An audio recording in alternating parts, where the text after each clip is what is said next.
Hey y'all, and welcome to the Jazz Fam. We back with another video, and today I have my sister in here with me, and we will be doing a podcast today. I'm gonna let her introduce herself, and then I'll let y'all know what we're gonna be talking about, and I'm gonna be the one to answer the first question. Hi y'all, my name is Amani. I'm Jasmine's sister. Always gotta be so extra. Talk. That's it. Affect our daily lives. So I'm gonna be the first one to start. I'm only gonna talk about how trauma affect my life right now. Um, without getting too in depth. Alright. So I experienced trauma with my dad. It started from when I was younger, but it's taking a toll on me as I got older. Trauma has affected my relationships. It has been a big impact on my relationships or how I look at certain people or how I handle certain situations. So what are some triggering or trauma experiences that you had with your father? From him not being there, that's one big thing that really affects me right now.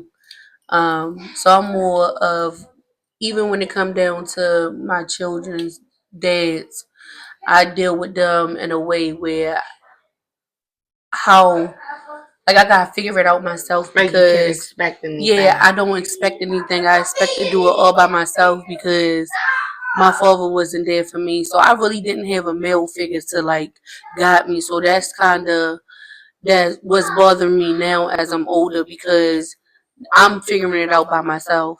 I even had to cut my father off down to minimum of conversation and being around him because I felt like what he was doing on females was affecting what was going on in my daily life. And my father, he loved negativity.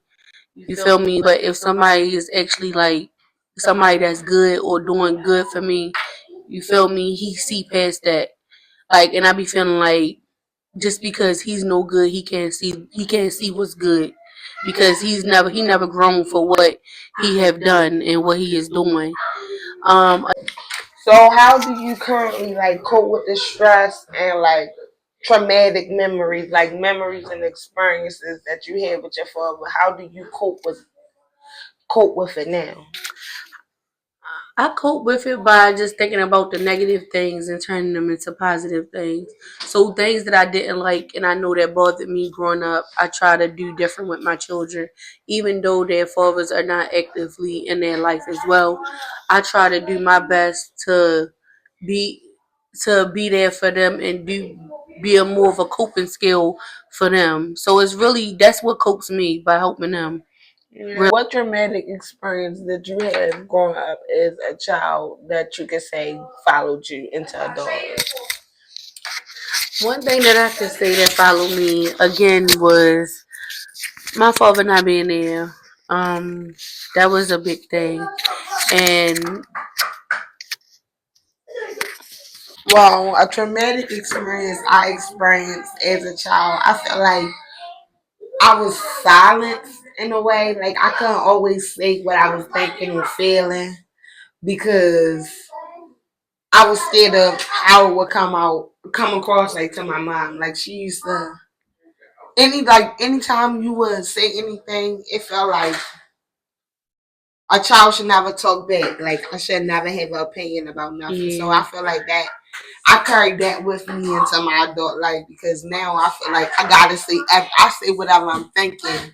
And sometimes I can be thinking the wrong stuff, but I say whatever I'm thinking because I could you never do couldn't that. do it. So yeah, it's Yeah. like you can't watch your mouth, and I can agree with that Yeah. because I have been there as well. How do your trauma play a role in your relationship? That's a real good question. So I feel like since growing up, I felt like I could never say anything, and I always felt like my opinion didn't matter. And it was like always dismissed when I spoke. That made me feel like I didn't matter. So now in my relationship, since I feel like I'm in a safe space, I've noticed like sometimes I say anything that I'm thinking or how I'm feeling. It's funny, like my younger self got a voice, so now I can talk. I can say whatever I'm feeling or thinking.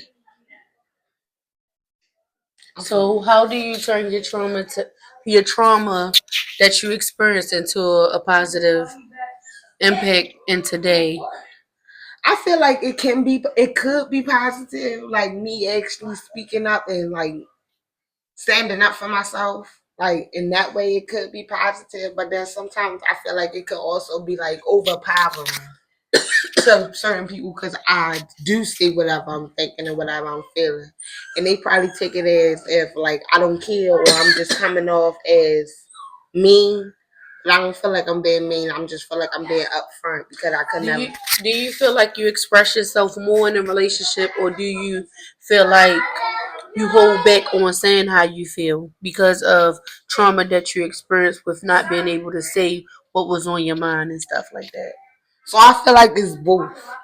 I do. I feel like I feel like I speak up about things that really don't matter. Like I like to talk a lot.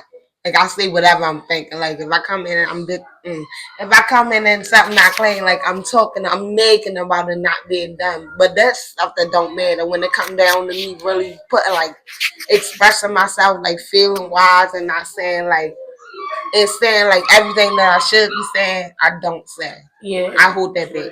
I'm the same way because I feel like, and when I'm in a relationship, the person should be thinking what I'm thinking, and in reality, that's not how You're it supposed to is. say what you think because they don't read minds, but I feel like you should know what I want, what I'm thinking. Yeah, and then dealing with men, period. Like sometimes it's hard if they don't read minds, just like we don't read minds. So sometimes we gotta sit there and express ourselves and tell them how we feel. But I can say on my end, like it do be hard to open up sometimes because sometimes some people, it don't matter who it is, even relationship, friendship, or whatever, they'll try to use it against you And you did in a negative way. and you said a good thing. You said it do be hard to open up, and does that have anything to do with your trauma? Because you said that your father was always like back and forth, like you never could like depend on Yeah, him. So I didn't have a male figure, so yeah, that plays a big part. And then what I did see in a male figure when he was around me, it was all negative stuff. Like he was always cheating on women, doing them wrong, beating on them, or whatever the case may be. So it was never nothing positive. that you I could. only had one stepfather, far as with my mother, that was actually a stepfather that I can say that actually helped my mother take care of us and actually was there, and I seen my mother get a helping hand. So when I first started off with dealing with men, I can't even say when I first started off, but when I really started getting experience, I felt myself going down the same path in a sense. Feeling like, okay, because a person don't have it or whatever, I should still be with them or whatever. But in reality, everybody need help.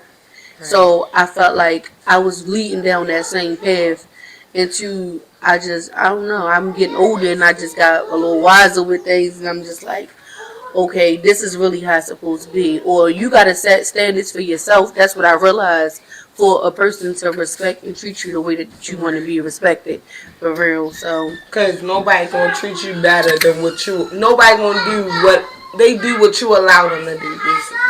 So if you don't set them standards how you want them to treat you, how would they know? yeah, Type shit.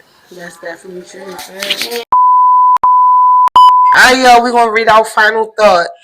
So remember the most important thing when addressing trauma is not just asking questions, but how we listen, respond, and stand by those in their journey towards healing. Engaging with trauma with sensitivity and care can make all the difference in someone's recovery path. I hope y'all enjoyed our podcast, and I want to thank y'all for watching me and my sister.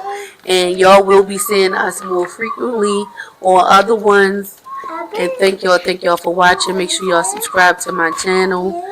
And make sure y'all like and comment on our video and tell us your final thoughts and or trauma that you guys have been through and what you're going through right now. And maybe somebody else can see your comment and make a difference. Anybody. My podcast is going to be about everybody helping each other. We all learning from each other in different ways. Like my sister is younger than me, and I still learn from her. So and it's vice versa. So it's always, it doesn't matter your age, Race, your race, religion. your religion, female, male, whatever. We can all learn from each other. And y'all comment below and let us know what type of traumas you guys been through and how it affects your daily lives.